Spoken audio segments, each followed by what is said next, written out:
meio de uma propaganda inteligente e constante, pode-se fazer crer que o céu é inferno e, inversamente, que a vida mais miserável é um verdadeiro paraíso.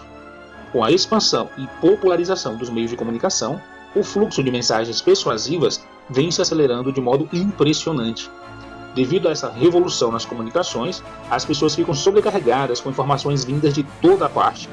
Muitas não conseguem digerir essa pressão, absorvendo-as mais rapidamente sem questioná-las ou analisá-las e, consequentemente, aceitando-as como verdadeiras.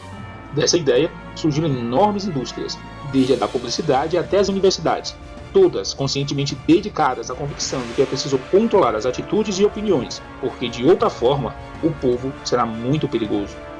Abraham Noam Chomsky é considerado o mais importante intelectual da era contemporânea. Ele ficou conhecido no campo da linguística, mas também é filósofo e cientista político. Uma de suas principais contribuições é ter proposto e analisado as estratégias de manipulação em massa que existem e são utilizadas pela elite mundial nos dias de hoje. Seus textos circulam pelo mundo e não param de surpreender os seus leitores. Armas silenciosas para guerras tranquilas é como o próprio Chomsky descreve as suas teorias. Suas reflexões a respeito do tema são consideradas por muitos profundas e complexas. No entanto, para fins didáticos, ele elaborou um texto que sintetiza as estratégias de manipulação em massa de forma simples e acessível ao entendimento de todos.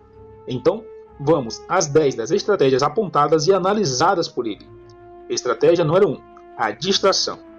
A mais recorrente das estratégias de manipulação em massa consiste basicamente em direcionar a atenção do público para temas irrelevantes ou banais.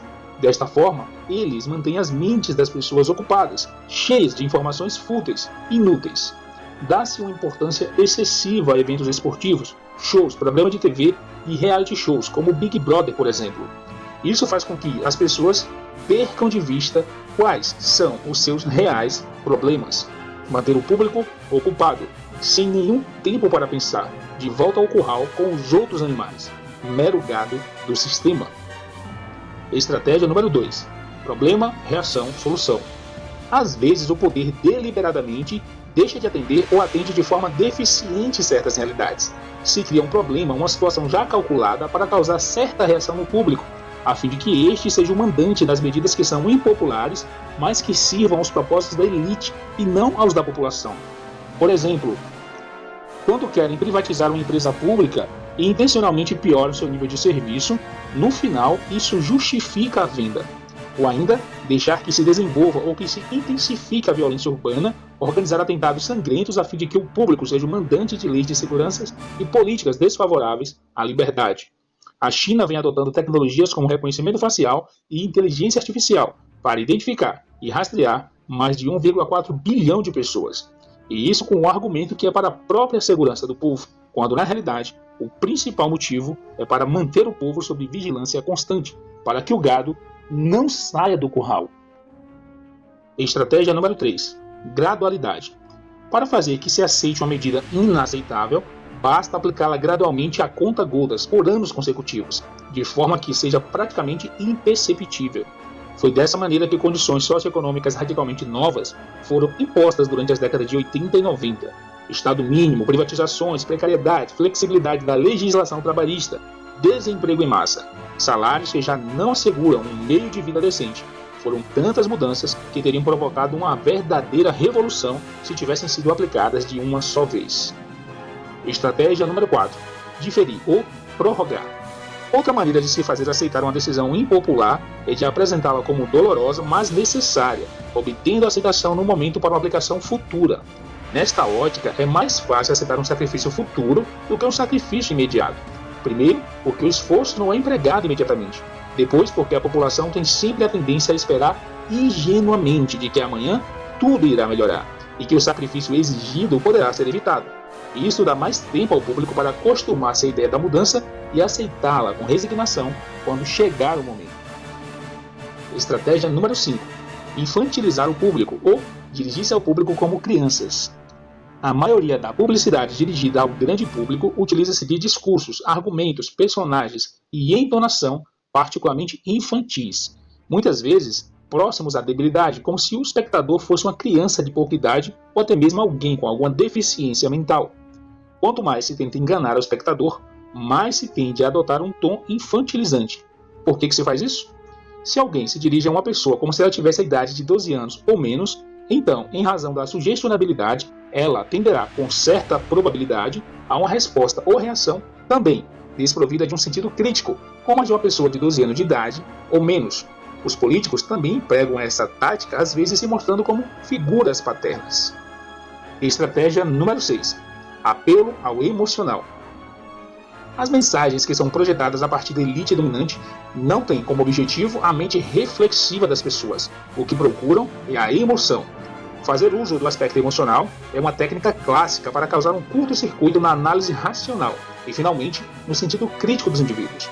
Em contrapartida, a utilização do registro emocional permite abrir a porta de acesso ao inconsciente para implantar ou injetar ideias, desejos, medos, temores, compulsões ou até mesmo induzir comportamentos.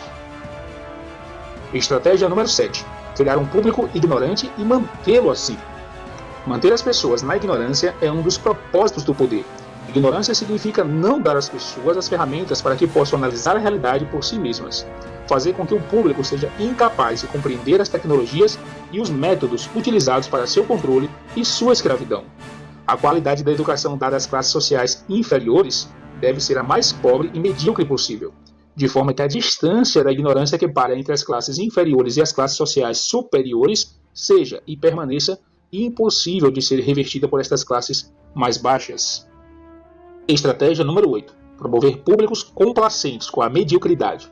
Induzir ao público a crer que é moda o ato de ser estúpido, vulgar e inculto. A maioria das modas e tendências não são criadas espontaneamente. Quase sempre são induzidas e promovidas a partir de um centro de poder que exerce sua influência para criar ondas maciças de gostos, interesses ou opiniões.